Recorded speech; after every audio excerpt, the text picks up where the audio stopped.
خدا یسوع مسیح کے زندہ بابرکت اور جلالی نام میں آپ سب کو تحسین اور شکانہ کا سلام۔ خدا آپ سب کو بڑی برکت دے۔ خداوند کے جلال کا ہاتھ ہمیشہ ہماری زندگیوں پہ رہے، اور میں خدا کا شکر کرتا ہوں اس کی لازوال برکتوں کے لیے جو اس نے ہمیں دی ہیں، اور اس نے ہمیں یتیم نہیں چھوڑا، اس نے ہمیشہ اپنے ہاتھ کے نیچے ہمیں رکھا ہے۔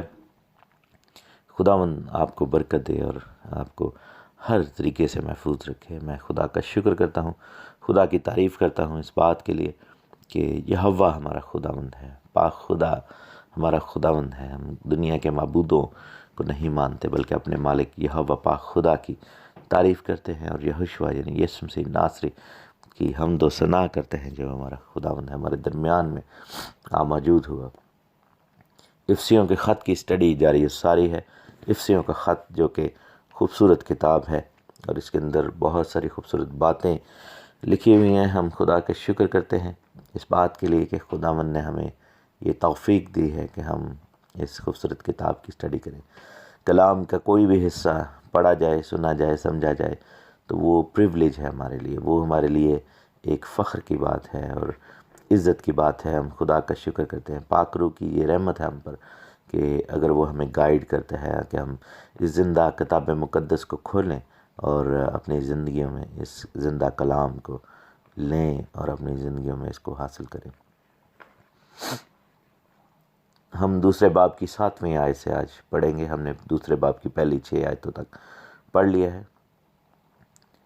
لکھا ہے کہ تاکہ وہ اپنی اس مہربانی سے جو مسیح یسوع میں ہم پر ہے آنے والے زمانوں میں اپنے فضل کی بے نہایت دولت دکھائے، کیونکہ تم کو ایمان ہی کے وسیلہ سے فضل ہی سے نجات ملی ہے، اور یہ تمہاری طرف سے نہیں بلکہ خدا کی بخشش ہے۔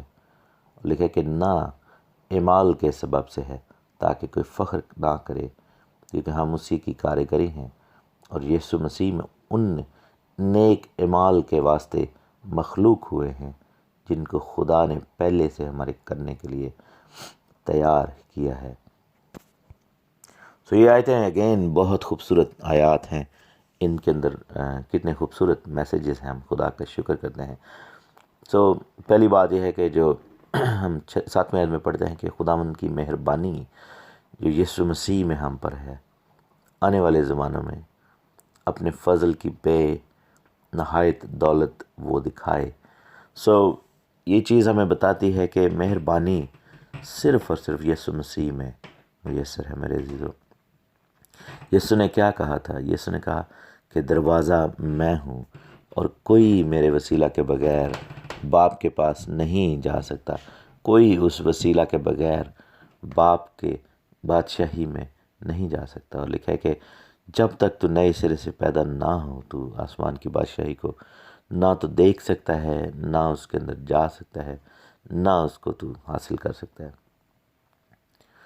دنیا میں یہ جو کانسیپٹ ہے کہ آل روڈز لیڈ ٹو روم، یا یہ ہے کہ جتنی بھی طریقہ کار ہم اپنائے ہوئے ہیں، اسپیشلی آپ دیکھیں یہ جو ملٹی کلچرلزم ہے، ملٹی فیتھ، انٹر فیتھ، اور یہ سب کچھ جو غلط تعلیمات ہیں، یہ جو لوگ پولس رسول کی تعلیم کو غلط لیتے ہیں، اور جیسے پولس نے کہا کہ میں یہودیوں میں یہودی اور یونانیوں میں یونانی ہوا، تو پولس رسول یہ نہیں تھا کہ ان کے بتوں کو پوجنا شروع کر دیتے تھے۔ مقصد یہ تھا کہ ان کے رہن سہن کی بات ہو رہی تھی کہ میں ان کے ساتھ رہتا تھا، ان کو میں نے پرایا فیل نہیں کرایا۔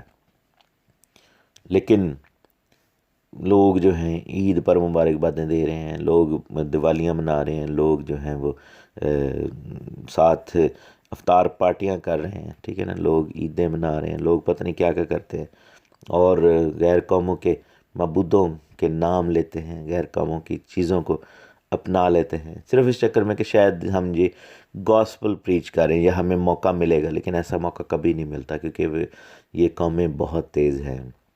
یہ جو قومیں ہیں یہ اپنے بارے میں بڑی پرٹیکولر ہیں۔ یہ لوگ کبھی بھی اپنی چیزوں کو نہیں بدلتے، کبھی بھی وہ ایسا نہیں کرتے کہ اپنے الفاظ کو، اپنی گریٹنگز کو، اپنے سلام دعا کو، اپنے جو ہے طریقہ کار کو اس طرح کا بنائیں کہ جس میں مسیحیوں کو خوش کرنے کی کوشش کی گئی ہو، یا ہمیں بھی تھوڑا سا ان کے ذہن میں یہ بھی ہو کہ ہم ان کے لیے بھی کچھ کریں۔ وہ دنیا کے جس کونے میں بھی جاتے ہیں وہ سینہ ٹھوک کے اپنی بات کرتے ہیں، وہ اپنا سٹائل اپناتے ہیں، اپنی چیزیں بتاتے ہیں، اپنے الفاظ ہمیں سکھا رہے ہوتے ہیں۔ بائبل کہتی ہے کہ وہ مہربانی جو یسوع مسیح میں ہم پر ہے، یسوع مسیح کے علاوہ کوئی مہربانی نہیں ہے میرے عزیزو، کوئی مہربانی نہیں ہے۔ جو مرضی کر لیں، دنیا ادھر سے ادھر ہو جائے، چاہے آپ جتنے مرضی خیرات کر لیں، ہدیے کر لیں، لوگ جتنے مرضی جو ہے وہ نیکی کے کام کر لیں، چیریٹی کانسرٹ کرا لیں، یہ کر وہ کر، سوشل ورک کر لیں، ایسا کچھ بھی نہیں ہوگا۔ صرف اور صرف یسوع مسیح میں نجات ہے۔ نجات اگر پانی ہے، چاہے وہ کسی بھی قوم کا ہو، کسی بھی قبیلے کا ہو، خدا کسی کا طرفدار نہیں ہے، لیکن خدا کا اپنا طریقہ کار ہے۔ اور چاہے وہ مسلمان ہو، سکھ ہو، ہندو ہو، اور ایتھیسٹ ہو، دہریہ ہو، جین مت کا ہو، کسی بدھسٹ ہو، کسی بھی مذہب کا ہو، جب تک وہ اپنی زبان سے یہ اقرار نہ کرے کہ یسوع مسیح خداوند ہے، اور یہ نہ کہے کہ مردوں میں سے جی اٹھا اور میرے لیے مر گیا اور دفن کیا، اگر تیسرے دن مردوں میں سے جی اٹھا، تب تک جو ہے وہ نجات نہیں پائے گا، تب تک مہربانی نہیں ہوگی۔ وقتی مہربانی، زمینی مہربانیوں کی میں بات نہیں کر رہا، کیونکہ کوئی بھی شخص اچھا کام کرے گا اس کو اس کا اجر ضرور ملے گا، لیکن ابدی نجات کی میں بات کر رہا ہوں۔ اور یہ وہ نجات ہے، دیکھیں کہ آنے والے زمانوں میں جب یہ خط لکھا جا رہا تھا، یہ 2000 سال پہلے کی بات ہے، تو آنے والے زمانے ہمارے ہیں، ہم ان زمانوں میں ہیں جن میں یہ فضل کی دولت اور زیادہ بڑھی، اور لکھا ہے کہ اپنے فضل کی بے نہایت دولت دکھائے۔ تو فضل جو ہے میرے عزیزو، یہ وہ دولت ہے جو کہ نہ ختم ہونے والی ہے۔ فضل وہ دولت ہے جو کہ بے انتہا ہے۔ فضل وہ دولت ہے جس کا کوئی اینڈ ہی نہیں ہے، کیونکہ خدا کی طرف سے یہ ہے۔ اور اگین کیلونسٹ تھیوری کے یہ اپوزٹ ہے، یہ جو کیلونزم ہے، جیسے میں نے پہلے بھی آپ کو بتایا تھا کہ اس میں ایک جو ٹیولپ کا جو ان کا جو کانسیپٹ ہے، اس میں ایک جو پری ڈیسٹینیشن کا جو سسٹم ہے کہ جی پری ڈیسٹنڈ ہے، سب کچھ پہلے سے لکھ دے گا۔ اسی طرح ایک اور جو ٹیولپ کا جو ایل ہے وہ یہ بتاتا ہے کہ لمیٹڈ اٹونمنٹ، وہ یہ بلیو کرتے ہیں کہ کفارہ جو ہے وہ لمیٹڈ ہے، ہر ایک کے لیے نہیں ہے، نجات ہر ایک کے لیے نہیں ہے۔ لیکن بائبل یہ سکھاتی ہے کہ فضل تو بے انتہا ہے، بے نہایت ہے، اس کی تو کوئی اینڈ ہی نہیں ہے۔ دیٹ مینس کہ فضل مفت ہے اور ہر ایک کے لیے اویلیبل ہے۔ یہ جو لمیٹڈ اٹونمنٹ والی بات ہے کہ جی کفارہ صرف لمیٹڈ ہے فار سم پیپل، اور صرف چند لوگوں کے لیے، یسوع مسیح نے جو صلیب پر جان دی تھی وہ پوری دنیا کے لیے نہیں تھی، صرف چند اشخاص کے لیے تھی، وہ بھی وہ جو چنے ہوئے۔ تو یہ غلط سوچ ہے، بائبل ایسا نہیں ہمیں سکھاتے۔ تو بہت سارے جو ڈینامینیشنز ہیں ان کی بنیاد کیلونزم پر رکھی ہوئی ہے، اور بہت سارے لوگ اس چیز کو نہ مانتے ہیں، نہ سمجھتے ہیں، نہ جانتے ہیں۔ ان کو سمجھ ہی نہیں ہے کہ ہماری ڈینامینیشن جس چرچ میں ہم جا رہے ہیں اس کی بنیاد کس چیز پر رکھی ہوئی ہے۔ سو آپ سے گزارش ہے کہ آپ ضرور سٹڈی کریں کیلونزم، آپ گوگل کریں اس کے ٹیولپ تھیوری، TULIP، آپ اس کے بارے میں جانیں کہ یہ جو 5 لیٹرز ہیں یہ کن کن چیزوں کو ریپرزینٹ کرتے ہیں۔ بہرحال یہ آیت جو ہے یہ اس چیز کا توڑ ہے کہ کفارہ جو ہے وہ محدود نہیں ہے، لامحدود ہے، اور فضل جو ہے وہ محدود نہیں ہے۔ اور پھر لکھا ہے کہ تم کو ایمان کے وسیلہ سے فضل ہی سے نجات ملی ہے، اور کوئی ذریعہ نہیں ہے نجات پانے کا میرے عزیزو، اعمال سے نہیں۔ لکھا ہے کہ یہ تمہاری طرف سے نہیں بلکہ خدا کی بخشش ہے، یہ ہماری کسی خوبی سے نہیں ہے، ہمارے کسی اجر میں نہیں ہے، کسی نیک کام کا صلہ نہیں ہے، یہ کوئی مزدوری نہیں ہے ہماری، کسی محنت کا، کسی تپسیا کا، کسی کشٹ کا، کوئی ایسا کوئی ہم نے کوئی اتنے سال جو ہے وہ خدا نہیں یہ کہتا کہ جا کر کسی جنگل میں ایک ٹانگ پر کھڑے ہو جاؤ، یا تم جو ہے وہ اتنے غریبوں کو کھانا کھلا دو، یا تم جو ہے وہ پہاڑوں کے اندر چلے جاؤ، کسی غار میں بیٹھ جاؤ اور اتنے سال ریاضت کرو تو پھر تمہیں جو ہے وہ تمہیں کرما مل جائے گا اور تمہیں جو ہے وہ تمہاری جو نجات ہو جائے گی۔ ایسا نہیں ہے، کچھ بھی نہیں ہے، کیونکہ بائبل ہمیں یہ بتاتی ہے۔ اور یہ بھی نہیں کہا کہ اتنی نمازیں پڑھو تو اتنے چیزوں کا ثواب ہو جائے گا اور پھر یہ ہو جائے گا۔ وہ کوئی کیلکولیٹر لے کر خدا نہیں بیٹھا ہوا، ہاں، کیونکہ ہر چیز جو خدا ان کی ہے وہ بے حساب ہے ہمارے لیے۔ تو ہمیں یہ نہیں سوچنا پڑتا کہ جی اگر ہم اس دن پر، اس خاص موقع پر، اس خاص سیزن میں یہ کام کریں تو ہمیں اس کے ساتھ اتنی چیزوں کو ضرب دے کر تو ہمیں جو ہے ملٹیپلائی کر کے تو بلیسنگ مل جائے گی۔ نہیں، ہمیں جو بھی بلیسنگ خدا ان کی طرف سے ملتی ہے وہ ان لمیٹڈ ہوتی ہے، بے حساب ہوتی ہے۔ خدا کا شکر ہو اس بات کے لیے۔ سو نجات جو ہے وہ ایمان سے ہے، فضل سے ہے۔ اور فضل کی میں نے ڈیفینیشن آلریڈی میں نے آپ کو بتائی ہے پچھلے دنوں میں جب ہم نے اسٹڈی کیا تھا، کہ یہ بخشش ہے، وہ کام جس میں ہم ڈیزرونگ نہیں تھے تو خدا نے ہمارے لیے کر دیا۔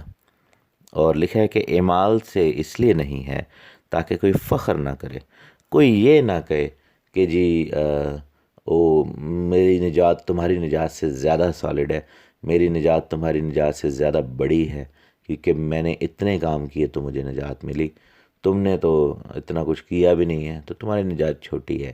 نہیں میرے عزیزو، ایسا نہیں۔ یہ سب کے لیے ایک جیسا ہے۔ خدا ان کو، آپ کو پتہ ہوگا وہ تمثیل کہ جو صبح آیا اس کو بھی اتنا ہی معاوضہ ملا، جو شام کو آیا اس کو بھی اتنا ہی جو ہے خداوند نے انعام دیا، جو دوپہر کو آیا اس کو بھی ویسا ہی ملا۔ تو یہ سب جو ہے یہ نجات کی وہ بات ہو رہی تھی۔ صبح والا یہ نہ کہے کہ جی میں تو صبح سے ادھر ہوں تو مجھے پھر زیادہ دو، تو کیونکہ اس میں زیادہ ہے نہیں ہے، یہ کم ہے نہیں ہے۔ خداوند کسی کو کم یا زیادہ نہیں دیتا، سب کو برابر ملے گی نجات، اور وہ نجات ہے ہی ان لمیٹڈ، اس میں زیادہ اور کیا ہو سکتا ہے؟ کچھ بھی نہیں ہو سکتا نا۔ تو خدا کا شکر ہے اس بات کے لیے کہ خداوند نے ہمیں ایسی نجات سے ہمکنار کیا ہے۔ لیکن اگر نجات کے اوپر اتنا خوبصورت خدا کا یہ پلان ہے تو اعمال کا کیا ہوا؟ اعمال کسی کام کے نہ ہوئے۔ آبویسلی لوگ اچھے کاموں کو کرتے ہیں اور ان اچھے کام ہمیں کرنے چاہیے، کرنے پڑیں گے، نیک اعمال ہمیں کرنے پڑیں گے، تو اس میں ہمیں برکت میں ملے گی۔ سیٹسفائنگ ایک وہ فیلنگ ہے، آپ جب بھی کوئی نیکی کا کام کرتے ہیں تو آپ کا ایمان مضبوط ہوتا ہے، آپ اچھا فیل کرتے ہیں۔ تو ان کا پھر کیا رول ہے زندگی میں؟ لکھا ہے اگلی ہی آیت میں، 10ویں آیت میں، کہ ہم اسی کی کاریگری ہیں اور مسیح یسوع میں ان نیک اعمال کے واسطے مخلوق ہوئے ہیں جن کو خدا نے پہلے سے ہمارے کرنے کے لیے تیار کیا تھا۔ یعنی کہ نجات ہم نے جب پائی ہے تو ٹارگٹ کیا ہے؟ گناہ گار کا ٹارگٹ کیا تھا؟ نجات پانا۔ جب نجات پا لی ہے تو اب ٹارگٹ کیا ہے؟ جیسا کلام میں لکھا ہے کہ توبہ کے موافق پھل لاؤ۔ ٹارگٹ کیا ہے؟ جیسے یعقوب نے اپنے خط میں لکھا کہ ایمان اعمال کے بغیر مردہ ہے۔ جیسا کہ یوحنا اپنے خط میں لکھتا ہے کہ جو یہ کہتا ہے کہ میں اسے جان گیا ہوں اور اس کے حکموں پر عمل نہیں کرتا وہ جھوٹا ہے۔ تو ہمیں کیا ہے کہ ہم ان نیک اعمال کے واسطے نئی مخلوق ہوئے ہیں۔ نجات پا کر ہم نئی مخلوق تو ہوئے ہیں، لیکن نئی مخلوق سے خدا کی ایکسپیکٹیشن کیا ہے کہ وہ خدا کے حکموں کو مانے اور اس کے نیک اعمال پر کے مطابق اپنی زندگی بسر کرے، اس شریعت کے مطابق جو خداوند نے دی ہے، اپنی کامل شریعت جو نجات پا کر پاک روح جو بیانہ میں ملا اس کے وسیلہ سے ہمارے دلوں پر لکھ دی گئی۔ کیونکہ کلام میں لکھا نا کہ نیا عہد وہ ہے جس میں اپنی روح کے وسیلہ سے وہ ان احکام کو، اس شریعت کو جو تختیوں پر لکھی ہوئی تھی ہمارے دلوں پر لکھ دے گا۔ تو دلوں پر لکھے جانے کا مقصد کیا ہے؟ کہ اب ہم اپنی نیچر سے، اپنے اندر سے خدا کی شریعت کے کاموں کو کریں۔ ہمیں شریعت کو ماننے کے لیے کسی کی کنوکشن کی یا کوئی کسی کے سکھانے کی ضرورت نہ پڑے، کسی کتاب کو کنسلٹ کرنے کی ضرورت نہ پڑے، بلکہ وہ ہمارے دلوں پر لکھی ہو، ہمیں پتہ ہو، بائی نیچر ہمیں پتہ ہو، ہماری روح کو پتہ ہو کہ ہم نے کرنا کیا ہے، ہماری زندگی کو کیسے تابع داری میں بسر ہونے کی ضرورت ہے. نیک مخلوق ہوئے ہیں نئی مخلوق ہوئے ہیں کس لیے؟ نیک اعمال کے واسطے. پولس رسول نے کمپلیٹ گاسپل یہاں پر پریچ کیا ہے ان آیات میں 7 سے 10 تک. نجات جو ہے فضل کی دولت بے انتہا ہے، مسیح یسوع کے علاوہ ناممکن ہے پانا اس چیز کو کسی اور سورس سے، اور ایمان سے ہے، اعمال سے نہیں. فخر کی بات نہیں ہے، اور اس میں کوئی اترا نہیں سکتا. اور پھر نئی مخلوق ہو جانے کے بعد ایکسپیکٹیشن ہے کہ ہم عمل کریں اور سنجیدگی کے ساتھ تابع داری کی زندگی بسر کریں. خداوند آپ کو بڑی برکت دے. آمین.